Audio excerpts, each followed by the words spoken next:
नमस्कार। हम 9वीं कक्षा की छात्राएं आपके सामने अलंकार पर निर्धारित एक नाटक प्रस्तुत करने जा रहे हैं। तो चलिए शुरू करते हैं। अरे भाई, तुम इतना सज संवर कर क्यों आए हो? मैं अलंकार हूँ। अलंकार मैं तो सजूंगा ही। अलंकार ये क्या होता है? जिस प्रकार महिलाएं चूड़ी पहनती है, माथे पे बिंदी लगाती है, ठीक उसी प्रकार कवि अपनी कविताओं में मेरा प्रयोग करते हैं।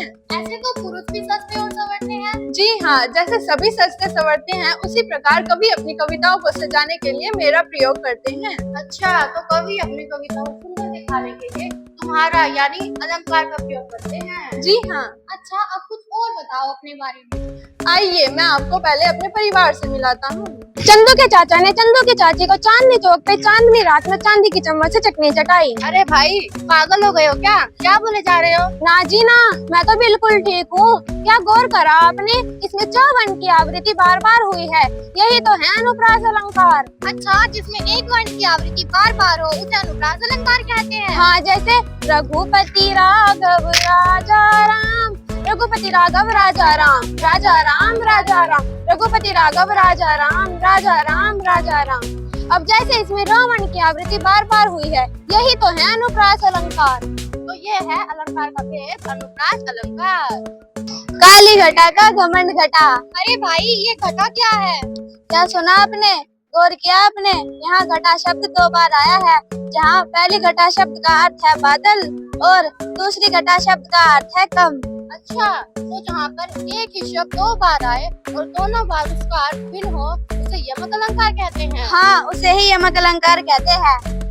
अरे शैलेश भाई, तुम इतने शांत क्यों हो और यमक के साथ चिपके हुए क्यों हो? मैं हूँ श्लेष अलंकार, जिसका अर्थ होता है चिपकना। 2 या 2 से अधिक शब्द आपस में चिपके हुए हों और उनको खींचकर निकालना होता है, वहाँ होता है श्लेष अलंकार। अच्छा, तो ये है शैलेश अलंकार। हाँ, जैसे रहीमन पानी राखिए, बिन पानी सब सून, पानी गए न उभरे मोती मानुष चूर। अरे भाई, मैंने सुना यहाँ पर पानी 3 शब्दों से चिपका हुआ है।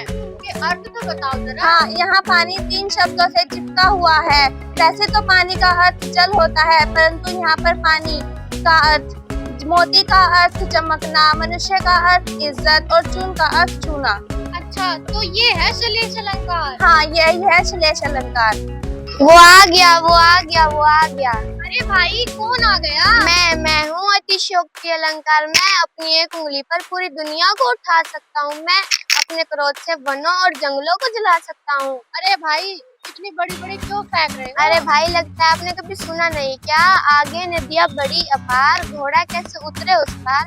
राणा ने सोचा इस पार, तब तक घोड़ा था उस पार। अरे भाई, पर ऐसा तो संभव ही नहीं है। अरे भाई, मैं आपको यही तो समझाना चाहता हूँ। जहाँ अतिशयोक्ति अलंकार होता है, वहाँ तो बड़ी बड़ी बातें होती ही हैं। अच्छा, जहाँ किसी वस्तु या विषय का इतना बड़ा चढ़ाकर वर्णन किया जाए कि लोक मर्यादा का उल्लंघन हो, उसे कहते हैं अतिशयोक्ति अलंकार। जी हाँ, ऐसे ही बोलते हैं अतिशयोक्ति अलंकार। अरे भाई, रुको रुको, कहाँ जा रहे हो? मुझे भी तो अपना विषय बताने दो। प्रकृति जड़ पदार्थ में मानव भावनाएं डालना ही तो मानवीकरण अलंकार होता है। जैसे कि मेघ आए बड़े बंठन के सज संवर के, बादलों ने श्रृंगार किया। अरे भाई, बादल श्रृंगार थोड़ी ना करते हैं। यही तो मैं समझाना चाहता हूँ कि मनुष्य ने ही तो बादलों को सजना व संवरना सिखाया है। उदाहरण, नृत्य करने लगी डालियां। अच्छा, तो ये है मानवीकरण अलंकार। जी हाँ। अलंकार अलंकार, नमस्कार।